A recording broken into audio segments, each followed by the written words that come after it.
Assalamualaikum warahmatullahi wabarakatuh.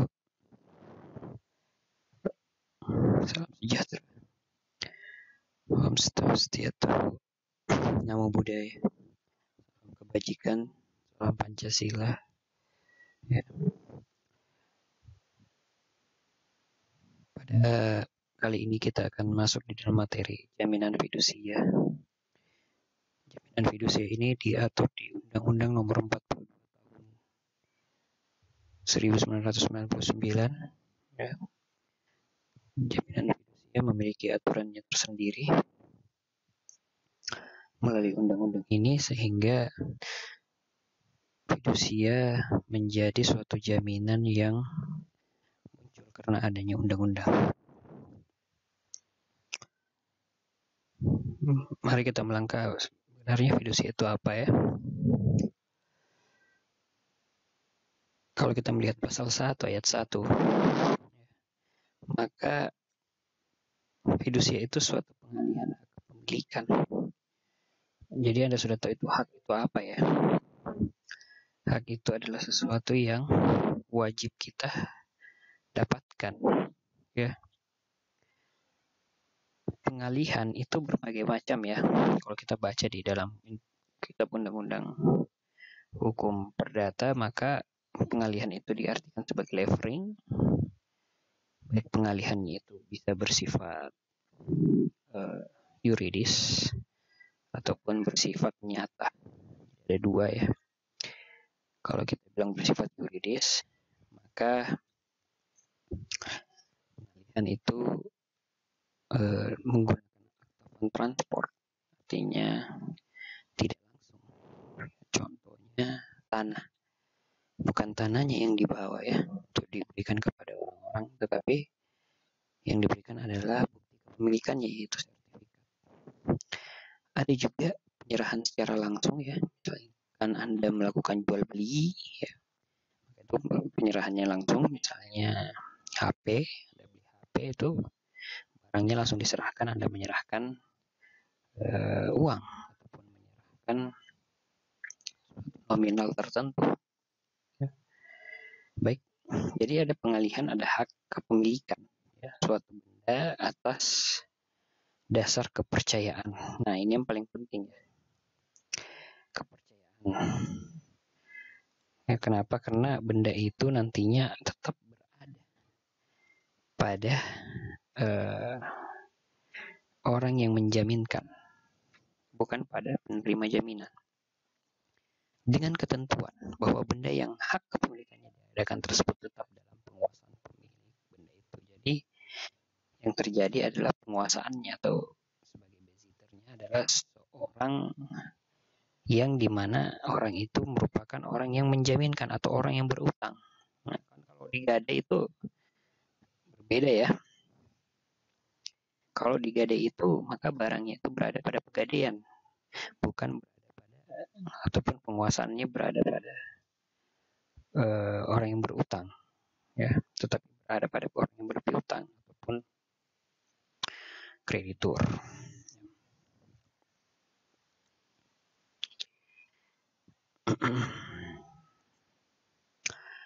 Kalau pengertiannya secara teori yang digagas oleh Dr. Ani Hamzah dan Senjun Manulang, maka ini merupakan suatu cara pengoperan hak milik dari pemiliknya, betul, berdasarkan adanya perjanjian pokok. Jadi dia tetap menjadi perjanjian tambahan atau aksesoris ya.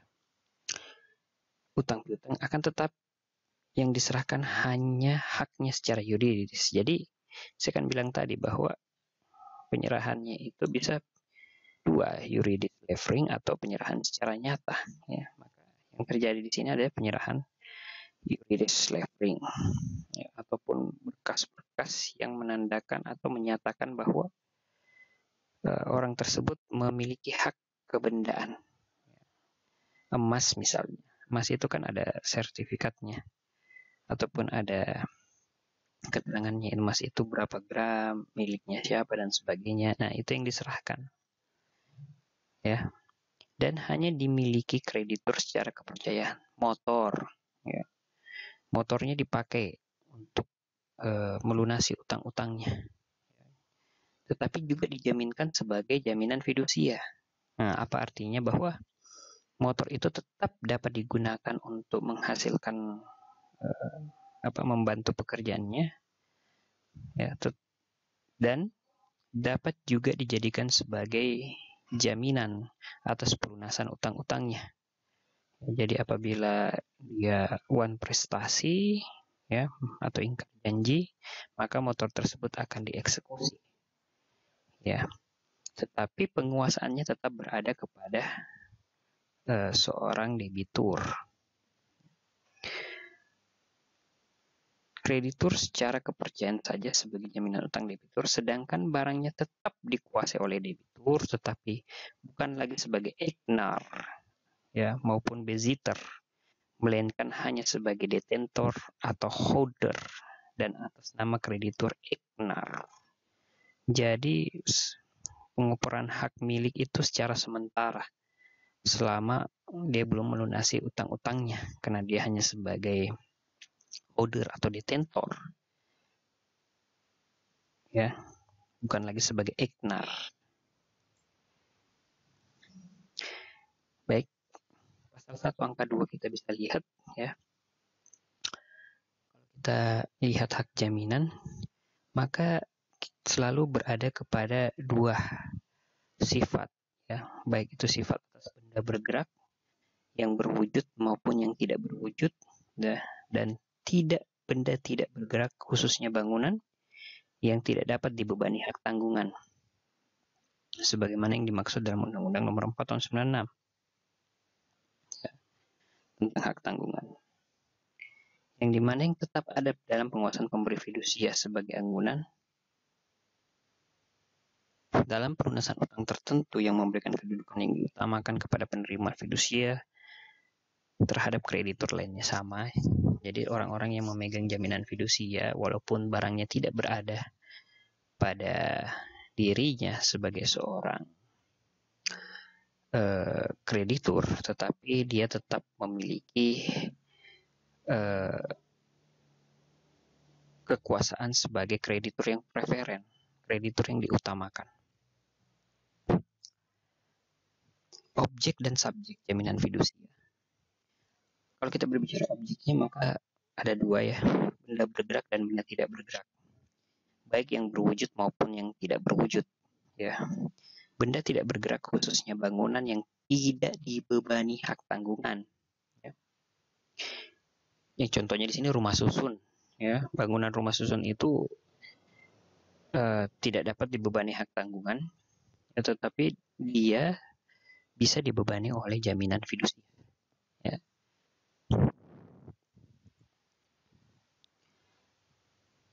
Oke. Cara membebankannya,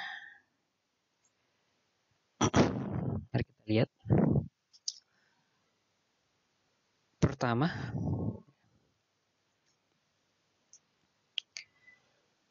pastinya harus ada utang dulu. Kemudian utang nanti kita buatkan yang telah ada itu akan diperjanjikan, ya, dengan jumlah tertentu. Kemudian utang yang pada waktu eksekusi dapat ditentukan jumlahnya berdasarkan perjanjian pokok. Jadi bisa ditentukan berapa jumlah dari utang berdasarkan perjanjian pokoknya, sehingga tidak melebihi atau mengurangi nilai hak-hak kebendaan. Ya, artinya karena benda itu berada pada orang yang menjaminkan atau debitur, maka ditakutkan bahwa nilai benda itu akan hilang, ya. Beberapa, misalnya motor, pakai ngojek, ya, tiba-tiba bannya hilang, kan, padahal sudah mau dieksekusi, itu kan menjadi suatu masalah, ya. Maka di dalam perjanjian pokok harus ditentukan bahwa nilai kebendaan itu berapa, ya, agar tidak mengurangi hak-hak seorang debitur ketika ingin mengeksekusi suatu barang, ya. Sehingga kewajiban dalam memenuhi suatu prestasi bisa dipenuhi.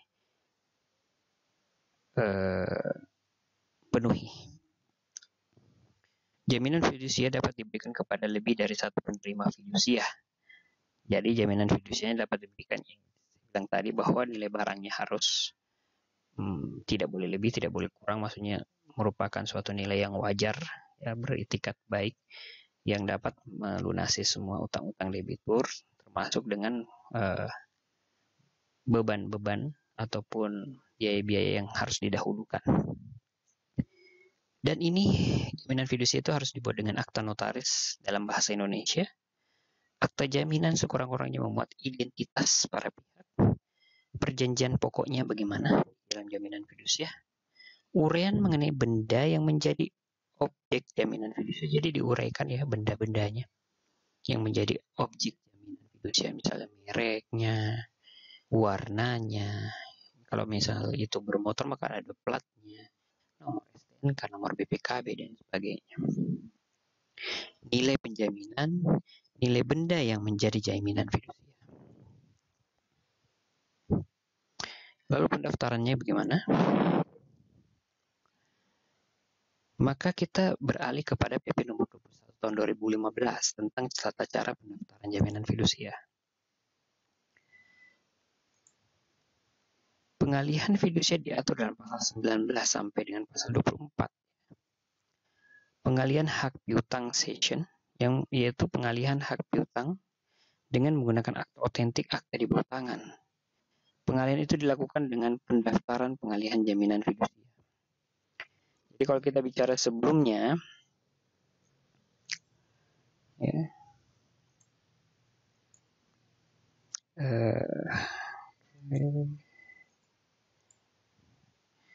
maka tata cara pendaftaran jaminan fidusia ini dilakukan secara elektronik, ya.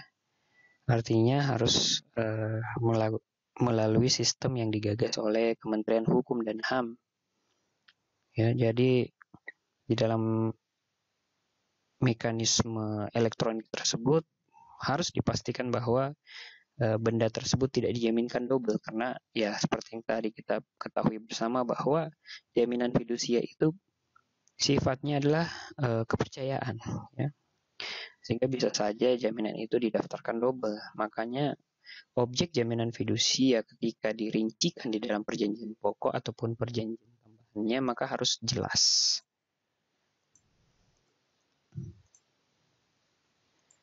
Kemudian hapusnya jaminan fidusia. Yang pertama yaitu hapusnya utang, ya.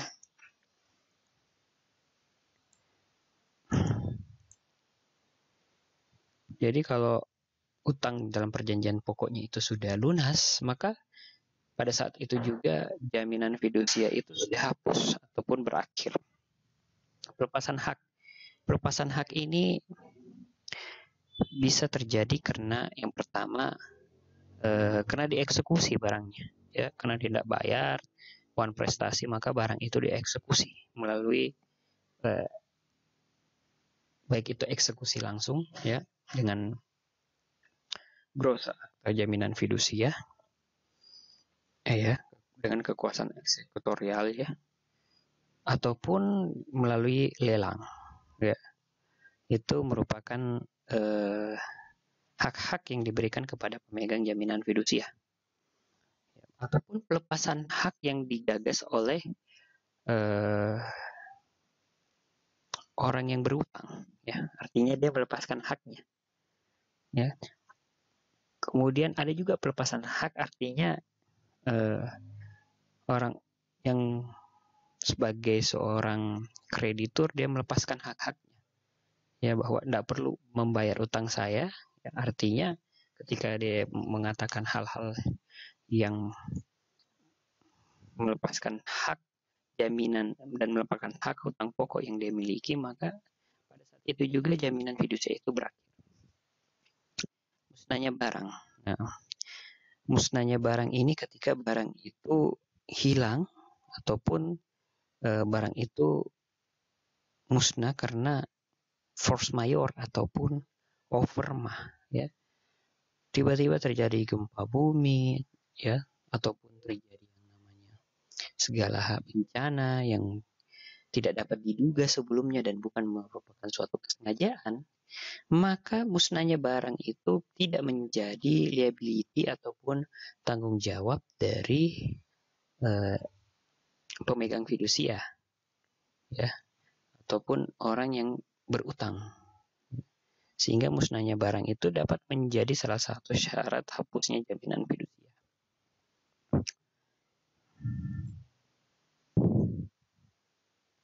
Baik. Kemudian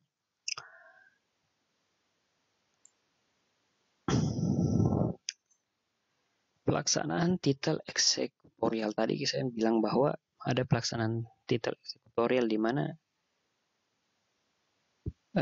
putusan mengandung pelaksanaan putusan pengadilan yang memberikan dasar untuk penyitaan dan lelang sita eksekutorial verkop tanpa perantara hakim. Jadi ketika kita memegang akta notaris yang dibuat, ya, akta jaminan fidusia yang dibuat oleh notaris secara otentik, maka pada saat itu juga kita memiliki kekuasaan titel eksekutorial, di mana suatu saat nanti ketika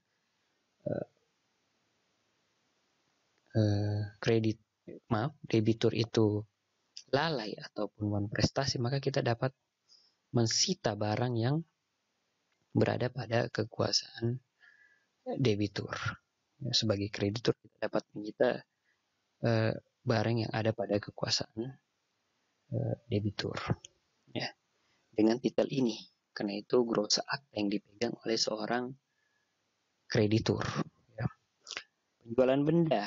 Nah, penjualan benda dilakukan penerima fidusia langsung dalam lelang umum serta mengenai pelunasan pitanya. Nah, ini penjualan benda yang tadi saya terangkan terhadap lelang umum, ya, dan lelang umum itu ya harus diumumkan dan harus registrasi, ya.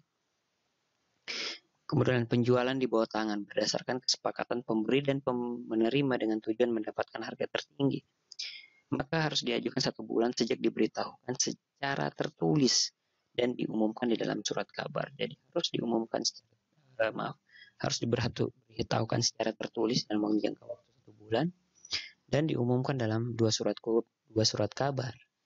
Seperti yang kita ketahui bahwa ada asas publicity, asas yang mengharuskan bahwa setiap kegiatan ataupun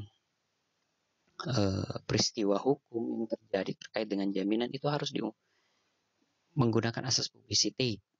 Asas publicity itu bagaimana mendaftarkannya agar tercatat, ya, dan diketahui oleh halayak umum. Baik, terima kasih atas